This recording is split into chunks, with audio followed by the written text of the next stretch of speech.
Hello students, welcome to the selection classes. आज का जो हमारा टॉपिक है अगेन विजन आईएएस का पीटी 365 जो कि हम एनवायरनमेंट का कवर कर रहे हैं, उसका पार्ट 5 है। इसके पहले हमने पार्ट 4 कंप्लीट कर लिया। अगर आपने वो नहीं देखा है तो उसको जाकर देखिए। हार्डली हम यहाँ पर आपको 10 से 12 वीडियोस में पूरा विजन आईएएस कंप्लीट करवाने वाले हैं। तो आप लोग सारे सब्जेक्ट्स के देख लीजिएगा। हमारा कल्चर का हमने ऑलरेडी कर लिया हुआ है। अगर वो आपने नहीं देखा है तो उसको भी जाकर देख लीजिएगा। उसका ऑलरेडी एक प्लेलिस्ट अवेलेबल है। उसका हम एक आपको मैराथन सीरीज भी आप लोगों को प्रोवाइड कर देंगे ताकि एक बार में आप पूरा वीडियो देख सके। तो वहां पर हमने कल्चर कवर कर लिया। नेक्स्ट हम एनवायरनमेंट कवर कर रहे हैं और हमारा टारगेट है कि मई में हम आपके सारे विजन आईएएस के पीटी 365 कवर करवा देंगे। इसके बाद हम इकोनॉमिक्स की तरफ मूव करने वाले हैं। तो वीडियो को अंत तक देखिएगा। वीडियो को अपने दोस्तों के साथ शेयर जरूर करिए और वीडियो को लाइक एंड सब्सक्राइब करना बिल्कुल ना भूलिए। तो चलिए स्टार्ट करते हैं। सबसे पहले हम बात कर रहे हैं state of the rhino report 2023 जो अभी जारी की गई है। कौन जारी करता है, सबसे पहले ये पूछ सकते हैं। तो इंटरनेशनल राइनो फाउंडेशन जो है इस रिपोर्ट को रिलीज करता है। ये फाउंड कब की गई थी? In the year of 1991। ये आपको पता होना चाहिए। बेसिकली यहाँ पर एक सर्वाइवल है 5 लिविंग राइनो स्पीशीज का, उनके बारे में बात करते हैं। अगर हम बात करें इंडिया की तो ग्रेटर वन हॉर्न राइनो हमारे यहाँ इंडिया में और नेपाल में कंटिन्यू ग्रो हो रहे हैं। उसके बाद एक ब्लैक राइनो आपको देखने के लिए मिल जाएगा। उनमें पोचिंग बहुत ज्यादा होती है लेकिन फिर भी उनकी पॉपुलेशन में इंक्रीमेंट आपको देखने के लिए मिलेगा। लेकिन वहीं अगर व्हाइट राइनो और सुमात्रन राइनो जो है ये क्या हो रहे हैं, डिक्रीज हो रहे हैं। तो ये दो नाम आप लोगों को ध्यान रखना है, ठीक है। अब यहाँ पर 5 स्पीशीज ऑफ राइनोज के बारे में बताया गया है, अलग अलग है। 3 जो है एशिया में फाउंड होती है, सुमात्रन, जावन और ग्रेट वन हॉर्न राइनो जो इंडियन राइनो कहलाता है। और 2 जो अफ्रीकन है जो जिसको हम व्हाइट राइनो और ब्लैक राइनो कहते हैं, ठीक है ना। तो ये सारी चीजें आप लोगों को ध्यान रखना है। अब यहाँ पर एक चीज याद रखना है, राइनोज के जो सींग होते हैं वो कैरेटिन से बने होते हैं। हॉर्न उन इसी के कारण से उसकी पोचिंग बहुत ज्यादा की जाती है और वो 7 सेंटीमीटर तक हर साल बढ़ते हैं। इसलिए यहाँ पर कहना चाहिए इनके जो हॉर्न्स होते हैं उनके कारण उनकी पोचिंग की जाती है। बहुत अच्छे स्विमर्स होते हैं और रिवर्स को भी स्विम करने की काबिलियत रखते हैं राइनो। तो आप लोगों को ये पता होना चाहिए, ठीक है। उसके बाद ban on the drugs harmful for vulture. Vulture के बारे में आप लोगों ने पढ़ा होगा, प्रोजेक्ट वल्चर लॉन्च किया गया था। और यहाँ पर आपको ये भी पता होना चाहिए कि जब हम वल्चर स्पीशीज की बात करते हैं तो वल्चर कहीं ना कहीं डीकम्पोजिशन के लिए बहुत ज्यादा इंपॉर्टेंस रखते हैं। और अगर आपने फारसी कल्चर के बारे में पढ़ा होगा तो उन लोग वल्चर की पूजा करते हैं, ठीक है ना। तो यहाँ पर आपने इसके बारे में पहले भी पढ़ा होगा कि ड्रग टेक्निकल एडवाइजरी बोर्ड ने रिकमेंडेशन दी है कि 2 मोर ड्रग्स हार्मफुल पाई गई हैं वल्चर्स के लिए। अब वो कौन कौन सी ड्रग्स हैं? एक है कैटोप्रोफेन और एक है एसिक्लोफिनेक। ये याद रखना है आपको, कैटोप्रोफेन और एसिलोफिनेक। ये ट्रीटमेंट हम लाइव स्टॉक के लिए जो करते हैं इसके कारण से भी कहीं ना कहीं हमारे वल्चर्स की जो जनसंख्या है वो कमी आई है उसमें। इसके पहले आप लोग ने एक और डाइक्लोफिनेक के बारे में पढ़ा होगा, वो भी आपने पढ़ा था। इनमें पाई जाती है ना, डाइक्लोफिनेक के कारण बहुत ज्यादा इनकी डेथ देखने के लिए मिल रही है। तो ये जो हमारा जो central drug standard control organisation है under the ministry of health and family welfare, उसने बताया है कि ये सारी चीजें जो है ये कहीं ना कहीं हार्मफुल इफेक्ट दे रही है वल्चर्स की पॉपुलेशन में, ठीक है। एंटी इन्फ्लेमेटरी ड्रग्स होती हैं बेसिकली जो वेटरनिटी प्रैक्टिसेस में यूज की जाती हैं। बेसिकली जो जानवर होते हैं उनमें कहना चाहिए पेन किलर की तरह ये काम करती है। तो ये इंडिया में डाइक्लोफिनेक तो ऑलरेडी बैन कर दी गई है, लेकिन अभी जो 2 दवाइयों के बारे में बताया गया इनको भी धीरे से यहाँ पर बैन कर दिया जाएगा। अगर हम वल्चर की बात करेंगे तो वल्चर में हम आपको 9 स्पीशीज देखने के लिए मिलती हैं। इसकी मैं आपको अभी इमेज दिखा देती हूँ। बेसिकली वाइट बैक्ड वल्चर होता है, स्लैंडर बिल्ड वल्चर होता है। ये देख लिए इमेज ही देख लेते हैं। वाइट रैम्प्ड वल्चर हो गया, स्लैंडेड बिल्ड वल्चर हो गया, इंडियन वल्चर हो गया, है ना। यहाँ पे मैंने सबके नाम आपको दे दिए। इजिप्टियन वल्चर हो गया, रेड हेडेड वल्चर हो गया, बियर्डेड वल्चर हो गया, है ना, साइनेरियस वल्चर हो गया, हिमालयन ग्रिफन हो गया और ग्रिफन वल्चर हो गया, ठीक है। ये देख लेंगे आप लोग। अब बात कर लेते हैं फुंगा की। इसका रिकॉग्निशन एंड कंजर्वेशन की बात करी गई है। अब बेसिकली फुंगा होता क्या है ये हमको पता होना चाहिए। वेनेवर दे से फ्लोरा एंड फोना, उसको हम साथ में फुंगा बोल देते हैं, ठीक है ना। फ्लोरा एंड फोना को साथ में हम फुंगा बोल देते हैं। वही शॉर्ट वर्जन में जैसे हम बात करते हैं वैसे यहाँ पर बोल दिया गया है। तो ये बायोडाइवर्सिटी के अंतर्गत आता है। और यहाँ पर बोला है कि हमको अगर फुंगा की हम बात करें तो एक पर्टिकुलर प्लेस की डाइवर्सिटी को वो शो करता है। वो हमें पता होना चाहिए और हमको उसको क्या करके रखना है, कंजर्व करके रखना है। अलग अलग रीजन में आपको देखने के लिए मिल जाएगा, ट्रॉपिकल में अलग होगा, टेम्परेट में अलग होगा, आर्कटिक्स में अलग होगा, एक्वेटिक, टेरेस्ट्रियल, इस तरह से आपको देखने के लिए मिल जाता है ना। तो वही चीज़ है, कहीं पर आपको मेडिसिनल यूज़ के लिए अलग देखने के लिए मिलेगा, कोई कार्बन रिजर्वॉयर अच्छे होंगे, ये सारी चीज़ें इनके बारे में हैं, ठीक है। Then we have export policy of red standard wood, ये इंपॉर्टेंट है। बेसिकली जो हमारा DGFT, director general of foreign trade, ministry of commerce and industry के अंतर्गत जो आता है, उसने बोला है कि जो रेड स्टैंडर्ड्स वुड होती हैं वो प्राइवेटली कल्टिवेटेड लैंड का पार्ट होती हैं, ऐसा बोला गया है। और यहाँ पर जो एक फॉरेन पॉलिसी एक्ट हमारा 2023 है, फॉरेन ट्रेड पॉलिसी 2023, उसके तहत बोला गया, इसमें हमको कुछ अमेंडमेंट करने की बात करी गई है। अब बेसिकली फॉरेन ट्रेड में रेड सैंडर्स जो होते हैं वो प्रोहिबिटेड है इनका इंपोर्ट, ये देख लीजिए, import of a red sander is prohibited while its export is restricted. Export आप थोड़ा बहुत कर सकते हो, वो भी आपको पहली परमिशन लेना पड़ेगी, then you can do it, ठीक है।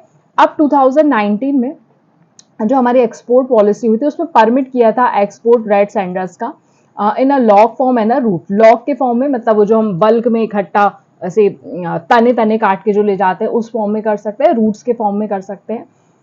ये प्राइवेट कल्टिवेटेड लैंड से आपको देखने के लिए मिलता है। रेड सैंडर्स के बारे में आपने बहुत ज़्यादा सुना होगा, मूवी भी आई थी एक, है ना, पुष्पा वाली, उसमें बताया भी गया है। तो ये उसी के बारे में बताया गया है। यहाँ जीरो एक्सपोर्ट कोटा होता है wild specimens of a red Sanders. अब ये इसका स्टेटस कैसा है, endangered wild life protection act 1972 के अंतर्गत आता है और इसके जो साइट्स स्टेटस अपेंडिक्स 2 में आता है। ये ध्यान रखना है किस कैटेगरी में आ रहा है, तो IUCN के एंडेंजर्ड स्पीशीज की लिस्ट में आता है, ये ध्यान रखना है। अब इसको हमने एक्सपोर्ट जो है इसका जीरो एक्सपोर्ट पे कर दिया है, ठीक है। अब इसमें परिवर्तन होंगे तो आपको बता दिया जाएगा। फिर इन्वेजिव एलियन स्पीशीज, जो कि बहुत नई नई स्पीशीज है या फिर किसी एक जगह के लिए इंपॉर्टेंट है अलग से, है ना। एलियन स्पीशीज मतलब जो आगे वहां बस गई हैं, वहां पर इंट्रोड्यूस नहीं हुई हैं, ठीक है। Animal, plant and organisms introduce by human activities to the new region, human activity के कारण नई जगह पर चले गए, वो एलियन स्पीशीज हमारे कहलाते हैं, ठीक है। अब यहाँ पर इनकी एक असेसमेंट रिपोर्ट आई है, invasive alien species and their control की। उसके बारे में बताया गया है कि बेसिकली बायोडाइवर्सिटी का इम्पैक्ट पड़ रहा है, लोकल इकोसिस्टम का इम्पैक्ट पड़ रहा है, जिसके कारण से एलियन स्पीशीज आपको देखने के लिए हर जगह पर मिल जा रही हैं, ठीक है। और इन्वेजिव स्पीशीज स्पेशलाइज्ड ग्रुप यहाँ पर बना दिए गए हैं, जो कि 1994 में बनाया गया था। वो देखता है कि कहाँ पर कौन सी नई एलियन स्पीशीज आ गई है, ठीक है ना। IUCN इसका रिकॉर्ड रखता है, बहुत बेसिक बात है ये, इसमें हमको बहुत ज़्यादा कोई दिक्कत नहीं है। अब इन्वेसिव स्पीशीज न्यूज़ में कौन कौन सी थी पहले वो देख लेते हैं। प्रोसोपिक, यहाँ थोड़े नाम अलग रहेंगे, हो सकता है मैं प्रोनाउंसिएशन गलत करूँ तो आप लोग थोड़ा एक बार पढ़ लीजिएगा, ठीक है ना। प्रोसोपिस चिलेंसिस करके है, प्रोसोपिस चिलेंसिस, ये थ्रेटनिंग है to pulverise native vegetation across 21 island in gulf of Mannar biosphere reserve. Gulf of Mannar में देखने के लिए मिलेगा। इंडिया का पहला मराइन बायोस्फीयर रिजर्व है gulf of Mannar biosphere reserve, ठीक है। यहाँ पर आपको ड्राउट रेजिस्टेंट प्लांट देखने के लिए मिल जाएंगे और यहाँ पे जो भी कोस्टल बर्ड्स आए हैं वो आर्कटिक सर्कल से उड़कर आए हैं, ये आप लोगों को पता होना चाहिए। ये एरिड रीजन का नेटिव है, तो यहाँ पर आपको साउथ अमेरिकन कंट्रीज की चीज़ें भी देखने के लिए मिल जाएंगी, जैसे अर्जेंटीना, बोलीविया, चिले, पेरू। इनको हम चिलियन मैस्क्वाइट भी कहते हैं, ठीक है। फिर उसके बाद मॉस्किटो फिश करके है, मॉस्किटो फिश गैम्बुसियन एफिनिस नाम है इसका, 2 स्पीशीज मिली गई हैं और एक गैम्बुसिया हॉलब्रोकी करके मिली हुई है। ये इंडिया के इकोसिस्टम में देखने के लिए मिली है। ये biological mosquito control feeds on the mosquito larva, mosquito के लार्वा पे खाना खाती हैं और ये US के नेटिव है और शैलो वाटर्स में देखने के लिए मिल जाएंगी, डेंस वेजिटेशन ग्रोथ में आपको देखने के लिए मिल जाएंगी। ये इंडिया में 1928 में इंट्रोड्यूस की गई थी, ठीक। फिर उसके बाद कोनोकार्पस ट्रीज है, ये इन्वेजिव मैनग्रूव स्पीशीज है। किस तरह की स्पीशीज अगर पूछ ले रहा है तो मैनग्रूव स्पीशीज है। और मैनग्रूव स्पीशीज के साथ साथ यहाँ पर बैंड है, गुजरात गवर्नमेंट ने इसको बैन कर दिया, अर्लियर तेलंगाना गवर्नमेंट ने इसको बैन किया था।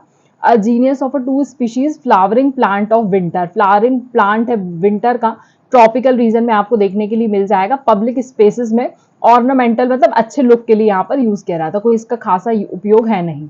फिर उसके बाद लुद्विगिया पेरूवियन, अगर अलग समझ में आ रहा पेरू से आया हुआ है, ठीक है। एलिफेंट हैबिटेंट्स है, that forging ground in Tamil Nadu में आपको देखने के लिए मिल रहे हैं, ठीक है। Infested the majority of the hill station swamp, आपको हिल स्टेशन पे बॉयल करके देखने जगह है वहां पर मिलेंगे। पॉपुलरली इनको प्राइमोर्स विलो कहते हैं। और मैंने जैसा आपको बताया कहाँ से आए हैं ये, तो native of America, south America including Peru, वहां से आए हैं। आपको वाटर बॉडीज में ग्रो होते हुए दिख जाएंगे, आपको तमिलनाडु में बेसिकली देखने के लिए मिलेंगे। टाइनी येलो फ्लावर्स होते हैं, ऑर्नामेंटल पर्पस के लिए यूज होते हैं। रेड फायर एंट आपको देखने के लिए मिलेगी, यूरोप में पहली बार फाउंड की गई थी। और कहाँ की नेटिव है, मैक्सिको, कैरिबियन सी, ऑस्ट्रेलिया की नेटिव है। सुपर कॉलोनीज बनाती हैं, बहुत सारे झुंड में ही रहती हैं ये सारी, उनके बारे में बताया गया है। अब हम red list of threatened species की बात कर लेते हैं। इस पे क्वेश्चन पूछा गया है अभी आपके सीडीएस के एग्जाम में कि रेड लिस्ट जारी कौन करता है, तो हमने पढ़ा था IUCN करता है ना।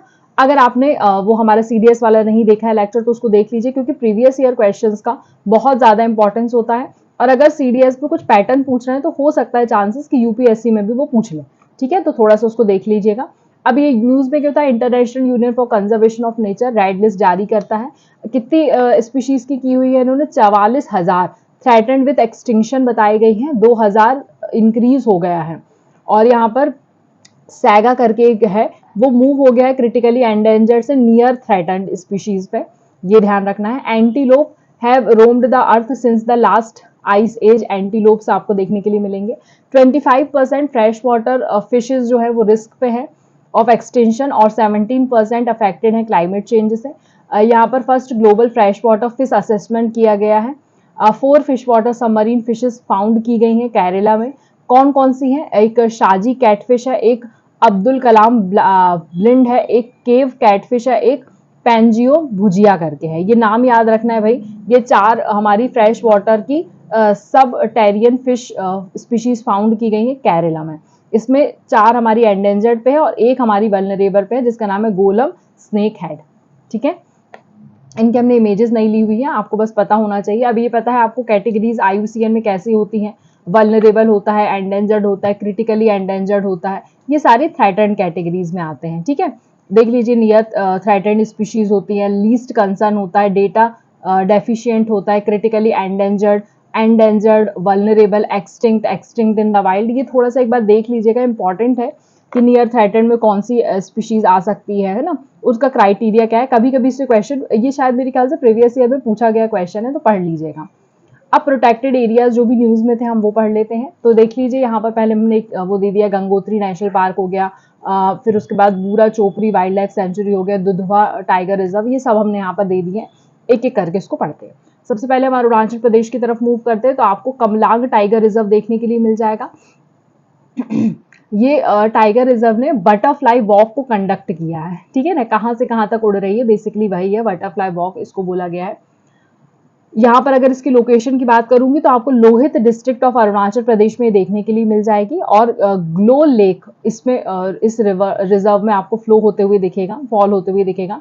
इंपॉर्टेंट बर्ड एरिया है, तो ये ध्यान रखेंगे। रिवर कौन सी है, कमलांग, तवा और लांग रिवर यहाँ पर आपको देखने के लिए मिल जाएगी। इसके अतिरिक्त आपको स्नो लेपर्ड हो गया, क्लाउडेड लेपर्ड हो गया, tiger, Himalayan palm, civet, hornbill देखने के लिए मिलेगा। असम की तरफ मूव करते हैं, तो बूरा छापोरी वाइल्ड लाइफ सेंचुरी चर्चा में था। यहाँ पर राइनोसाइरस जो है वो इस सेंचुरी में 40 साल बाद आपको देखने के लिए मिले हैं, रिटर्न हुए हैं। और ये ब्रह्मपुत्रा के साउथ बैंक में आपको देखने के लिए मिल जाता है। ये किसका पार्ट है, तो ये लाखोवा वाइल्ड लाइफ सेंचुरी का एक पार्ट है और इम्पॉर्टेंट बर्ड एरिया है, ठीक है ना। यहाँ पर आपको एक बफर एरिया मिल जाएगा काजीरंगा टाइगर रिजर्व का भी। नेक्स्ट भी है छत्तीसगढ़, लेमरू एलिफेंट रिजर्व। ये छत्तीसगढ़ स्टेट का डी नोटिफाइड कोल माइंस है, जो कि इस एलिफेंट कॉरिडोर में आता है। तो ministry has been accepted by the ministry of coal, उन्होंने कहा है कि हमारी तरफ से इनको कोई नुकसान नहीं पहुंचाया जाएगा, ठीक है। ये एक प्रिवेंट ह्यूमन एनिमल कॉन्फ्लिक्ट की तरह यहाँ पर एस्टैब्लिश किया गया है। छत्तीसगढ़ से उड़ीसा और झारखंड में ये हाथी क्या है, मूव कर लेते हैं इजीली, इसलिए यहाँ पर उनके लिए हमने एलिफेंट कॉरिडोर बनाया हुआ है, ठीक है। देन वी हैव झारखंड, यहाँ पर पलामाऊ टाइगर रिजर्व इंपॉर्टेंट है, मैंने शायद आपको करंट अफेयर्स में भी ये पढ़ाया हुआ है, तो एक बार देख लीजिएगा। यहाँ पर 4 soft release centres of cheetahs are under construction in PTR। वही है कि हमको चीतास की पॉपुलेशन बढ़ाना है, उसके लिए यहाँ पर इस टाइगर रिजर्व में हम क्या कर रहे हैं, व्यवस्था कर रहे हैं, ठीक है। किसका पार्ट है? Part of a Betla national park and Palamau wild life sanctuary. Chota Nagpur plateau में आपको देखने के लिए मिल जाएगा। इंपॉर्टेंट बर्ड एरिया है। कौन कौन सी रिवर्स बहती हैं? तो नॉर्थ कोयल, बुरहा और औरंगा रिवर आपको देखने के लिए मिलेगी। Then we have Dampa tiger reserve. ये न्यू स्पीशीज है किसकी? एक फ्रॉग की यहाँ पर मिली हुई है। मैंने शायद ये भी आप लोगों को पढ़ाया था, दाम्पा टाइगर रिजर्व में वो फाउंड हुई है। और हर्पेटोलॉजिस्ट सबमेरियन भूपाती करके इसका नाम रखा गया है। नाम नहीं भी याद रहेगा तो चलेगा, थोड़ा सा दिमाग में एक इमेज आ जानी चाहिए कि इस तरह का कुछ नाम आएगा तो वो फ्रॉग से रिलेट करता है। ठीक है। Western flank Lushai hills of Mizoram में बेसिकली देखने के लिए मिलेगा। चित्तगोंग हिल्स में आपको देखने के लिए मिल जाएगा बांग्लादेश की। इंपॉर्टेंट बर्ड एरिया है यहाँ का। ठीक है। देन उसके बाद हम केरला की तरफ मूव करते हैं। तो यहाँ पर आपको कदालुंदी वालीकन्नू कम्युनिटी रिजर्व देखने के लिए मिल रहा है। ये कदालुंदी रिवर पर आपको देखने के लिए मिल जाएगा केरला में। और ग्रीक ट्रेडर्स यहाँ आते थे, ये इसके बारे में बताया गया है। यहाँ पर आपको बहुत सारी चीजें नहीं पढ़ना है। ये हमारा फर्स्ट इंट्रोड्यूस यहाँ पर प्रोटेक्टेड एरिया के तहत इसको इंट्रोड्यूस किया गया था। बफर जोन की तरह भी ये काम करता है। ठीक है। कदालुंदी रिवर मैंने आपको बता दिया मैनग्रोव फॉरेस्ट है। ठीक। फिर हम उड़ीसा की तरफ मूव करते हैं। आपको डेब्रीगढ़ वाइल्ड लाइफ सेंचुरी मिल जाएगा। यहाँ पर आपको क्या देखने के लिए मिल रहा है? तो यहाँ पर हाई प्रे डेंसिटी पाई गई है, जो एक के ऊपर एक निर्भर करते हैं, वो प्रे कहलाते हैं। बेसिकली यहाँ पर आपको हीराकुंड डैम के पास महानदी रिवर पर आपको ये वाइल्ड लाइफ सेंचुरी बनाई गई है। यहाँ पर अलग अलग फ्लोरा फौना मिलते हैं, इंडियन बाइसन, टाइगर, लेपर्ड, ये देखने के लिए मिलेगा। फिर सिमलीपाल टाइगर रिजर्व के बारे में सबने सुना हुआ है। ठीक है ना। ये जो है ये अगेन उड़ीसा में है। और यहाँ पर मेलेनिस्टिक टाइगर देखने के लिए मिले हैं, मेलेमाइन जिसमें बहुत ज्यादा होता है। यहाँ पर out of 16 tigers 10 were melanistically at STR. Genes यहाँ पर सिंगल म्यूटेशन इनमें देखने के लिए मिला है, जीन ट्रांसमेम्ब्रेंस एमिनोपेप्टिडास क्यू। ये अगर नहीं भी याद रहेगा तो कोई दिक्कत नहीं है, टंग ट्विस्टर की तरह आप इसको पढ़ सकते हैं, बट अदरवाइज क्या ज्यादा मिला है वो आपको पता होना चाहिए। ठीक है। मयूरभंज डिस्ट्रिक्ट ऑफ उड़ीसा में देखने के लिए मिला है। ये ऐड किया गया था UNESCO man and biosphere programme में 2009 में। इंपॉर्टेंट बर्ड एरिया है, ये भी पता होना चाहिए। ठीक है। किस रिवर के किनारे है? तो Budhabalang, Salandi and tributaries of a Baitarani river. अगर फिर से मैं बोलूंगी, हमने रिवर्स की सीरीज करी हुई, अगर आपने वो नहीं देखी है तो एक बार जाकर आप उसको देख लीजिएगा, वहां पर आपको सारी डिटेल्स मिल जाएंगी। और हम जो भी पढ़ाते हैं उसका अगर आप पीडीएफ चाहते हैं तो हमारे टेलीग्राम चैनल से जुड़ जाइए, वहां पर आपको सारी पीडीएफ्स मिल जाएंगी। हमने टेलीग्राम ग्रुप की लिंक आपको डिस्क्रिप्शन बॉक्स में प्रोवाइड कर दी है। आपको देखिए स्क्रीन पर भी फ्लैश हो रही है द सिलेक्शन क्लासेस करके, तो आप उसे ज्वाइन कर लीजिए, वहां पर आपको सारी पीडीएफ्स अवेलेबल हो जाती है। ठीक है। नेक्स्ट फिर हमारे पास तमिलनाडु है।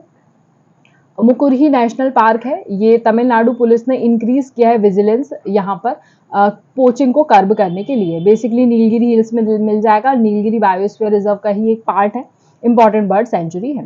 फिर उसके बाद कालाकंद टाइगर रिजर्व जो है ये आपको देखने के लिए मिल जाएगा। ये आपको सदर्न वेस्टर्न घाट में इसकी लोकेशन आती है।